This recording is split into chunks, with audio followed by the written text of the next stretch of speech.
પણ અમારે બાયો કરી આમ કોઈ મહેનત કરી કરતા બે એટલા ઘડાવા પછી અમારે રેખા બે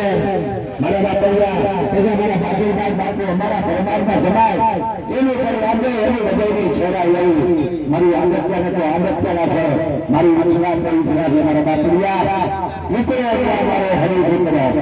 મારા રામજી તે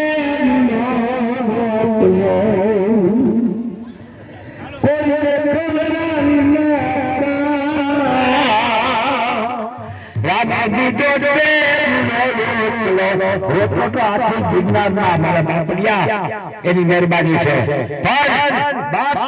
એની એનું ખટખરમાં જે છે એ દરિયાવાળી નારી અને મારા બાપડિયા આજ 30-40 વર્ષ ક્યાંય રહ્યો છે પણ એને ધૂપે બધાને જમાડવાનું એક કરે ભાવ એને એવું નથી કે મારા બંગલો બનાવી લો ઘરના મકાન લઈ લો કોઈ ભાવ નથી મારી